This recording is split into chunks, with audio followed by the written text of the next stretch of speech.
Hey guys, welcome to my channel. Today we are making pumpkin spice coffee cake. This is perfect for fall. It has all the lovely fall flavors. If you're new here, welcome. Make sure you guys consider subscribing. And without any more interruptions, let's get on with this delicious pumpkin cake because it's so good. First thing, preheat your oven to 350 degrees. Next, spray a 9-inch baking dish. Do not be using an 8-inch like I did here. Huge mistake. So to a small bowl, add in your brown sugar, your flour, your cinnamon, your melted butter, and a pinch of salt. Mix it up using a little fork like I am doing here. This is your streusel, so don't snack on it. Make sure you save it for later. Then to a large bowl, add in your flour, your baking powder, your baking soda, your salt, and your pumpkin spice, and of course your sugar and your brown sugar, and then mix it all up. I'm using a whisk just to combine everything. It should smell really good because pumpkin spice always smells delicious. Next, you want to add your Greek yogurt, your pumpkin puree, your unflavored oil, your eggs that I always like to crack separately just because I don't want shells in my product, and then I whisk them just so they're nicely combined.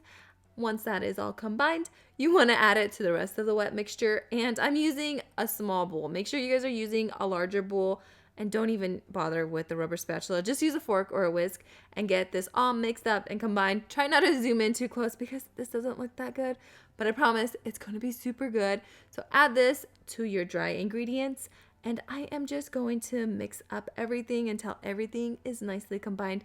Get every last drop of that wet stuff out of the, bowl, and then just combine it. I'm using a rubber spatula to get everything combined. Don't overdo it because you don't want a tough batter. You want everything to be soft and, moist and delicious.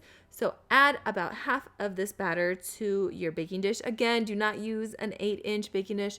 Huge mistake on my part.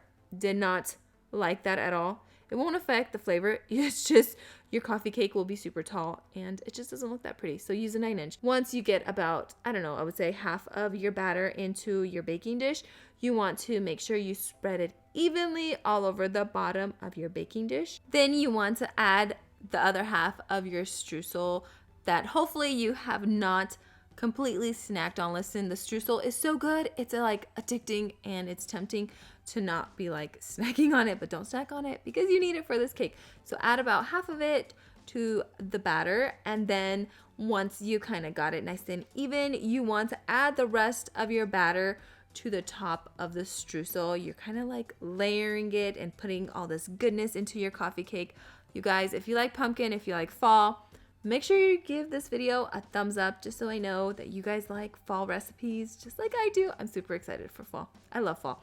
So add your batter, make sure you're gentle and you're kind of spreading it evenly. You could probably get away with marbling this as well. I think that would look really pretty. And once you get it all nice and even on top, you're going to want to add the rest of your streusel topping to this, and you just want to sprinkle it all over the place. Again, do not snack on it, although I gotta confess, I snacked on a little bit of it. I try not to eat all of it though, because it's really good. Bake your cake in your preheated oven for around 35 to 40 minutes. If you're using an 8-inch pan, it might take a little bit longer just because it's deeper.